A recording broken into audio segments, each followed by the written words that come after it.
بنی اسرائیل میں سامری نام کا ایک سنیر تھا۔ بعض مفسر کہتے ہیں کہ وہ جادوگر تھا۔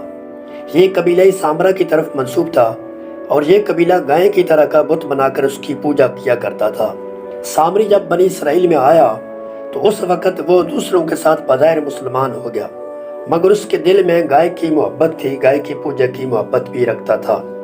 چنانچہ جب بنی اسرائیل دریا سے پار ہو گئے اور پار ہونے کے بعد بنی اسرائیل نے ایک قوم دیکھی جو بت کی پوجا کر رہی تھی، تو انہوں نے حضرت موسیٰ علیہ السلام نے مطالبہ کیا، ہم بھی بت کی طرح ایک خدا بنانا چاہتے ہیں۔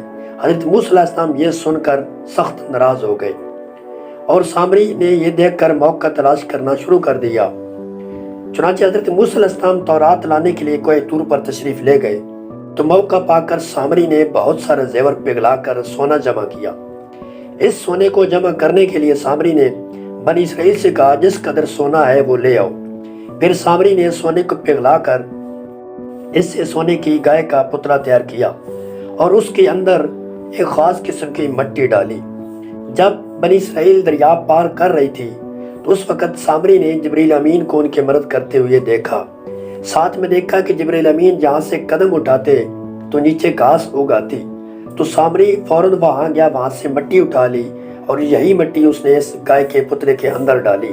اس مٹی کی خاصیت یہ تھی کہ کسی چیز میں اگر مٹی ڈال دی جائے، اس سے کہہ دیا جائے آواز آئے، تو اس چیز سے آواز آ جاتی تھی۔ جب سامری کی ماں نے اس کو فرعون کے قتل سے بچانے کے لیے غار میں چھپا دیا تھا، اس وقت سامری ایک بچہ تھا، تو اس وقت جبریل امین اس کے پاس آتے اور آ کر اسے کھانے پینے کی چیزیں دیا کرتے تھے۔ اس لیے سامری نے جبریل امین کو دریا پار کراتے ہوئے بھی دیکھ لیا۔ اب اس نے جب بچڑا تیار کر لیا، اس کے اندر مٹی ڈال دی، تو گائے کا بچڑا بولنا شروع کر دیا۔ معاملہ کچھ ایسا تھا کہ گائے کی دوبر سے ایک سوراخ تھا اور یہی سوراخ کانوں کی طرف تھا اور منہ اور ناک سے بھی اس طرح سوراخ بنا ہوا تھا۔ جب پیچھے سے آواز داخل ہوتی تو وہ مخصوص آواز پیدا کرتی جس سے پتہ چلتا کہ یہ بچڑا بول رہا ہے، گویا وہ بتاتا کہ یہ بت خدا ہے اور یہ ہمیں جواب دے رہا ہے۔ حضرت موسیٰ علیہ السلام جب کوہ طور سے واپس تشریف لائے تو قوم کا یہ حال دیکھ کر بڑے غصے میں آئے اور سامری سے دریافت فرمایا، اے سامری، یہ تو نے کیا کیا؟ سامری نے بتایا کہ میں نے دریا سے پار ہوتے وقت جبرائیل کو گھوڑے پر سوار دیکھا اور میں نے دیکھا کہ جبرائیل کے گھوڑے کے قدم جس جگہ پر پڑتے وہاں سبزہ اگاتا۔ میں نے اس گھوڑے کے قدم کی جگہ سے کچھ خاک اٹھا لی اور وہ خاک میں نے بچھڑے میں ڈال دی تو یہ زندہ ہو گیا، اور مجھے یہی بات اچھی لگی ہے، میں نے جو کچھ کیا اچھا کیا۔ حضرت موسیٰ علیہ السلام نے اسے فرمایا، اچھا کیا ہے تو پھر جا تو دور ہو جا۔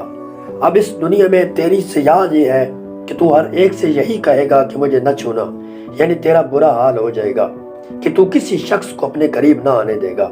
چنانچہ واقعی اس کا یہ حال ہو گیا کہ جو کوئی اس سے چھو جاتا تو اس چھونے والے کو اور سامری کو بڑی شدت سے بخار ہو جاتا تھا اور انہیں بڑی تکلیف ہوتی۔ اس لیے سامری خود ہی چیخ چیخ کر لوگوں سے کہتا پھرتا کہ میرے ساتھ کوئی نہ لگے اور لوگ بھی اس سے اجتناب کریں تاکہ اس سے لگ کر بیمار میں مبتلا نہ ہو جائے۔ اس عذاب دنیا میں گرفتار ہو کر سامری بالکل تنہا رہ گیا اور جنگل کو چلا گیا، بڑا ذلیل ہو کر وہ مر گیا۔ جو سامری نے بچھڑ بنایا تھا، حضرت موسیٰ علیہ السلام اس بچھڑے کو اٹھا کر جھیل کے کنارے لے گئے اور ایک رندے سے اس کو تراشنا شروع کر دیا، اور وہ اس وقت نہر کے کنارے پر تھے، اس کی ساری چھیلن پانی میں بہہ گئی۔ چنانچہ بچھڑے کے پجاریوں میں سے جس نے بھی اس جھیل سے پانی پیا تو اس کا چہرہ سونے کی طرح پیلا ہو گیا۔ اب انہوں نے حضرت موسیٰ علیہ السلام سے کہا کہ ہماری توبہ کی کیا شرط ہے؟ حضرت موسیٰ علیہ السلام نے فرمایا، اس کا ایک ہی علاج ہے کہ تم سب آپس کو قتل کرو۔ چنانچہ انہوں نے چھریاں نکالی اور ایک دوسرے کو قتل کرنا شروع کر دیا۔ کسی نے یہ نہ دیکھا میرا باپ یا بھائی ہے، اس نے قتل کرنا شروع کر دیا۔ ایک ہی دل میں خواہش تھی کہ توبہ قبول ہو جائے، یہاں تک کہ ان میں سے 70,000 افراد قتل ہو گئے۔ پھر اللہ تعالیٰ نے حضرت موسیٰ علیہ السلام کو بذریعہ وحی حکم فرمایا کہ انہیں کہو کہ اب رک جائیں، ہاتھ اٹھا لیں، بس جو لوگ قتل ہو گئے ان کی میں نے مغفرت کر دی، اور تم لوگ جو بچ گئے ہو ان کے میں نے توبہ قبول کر لی۔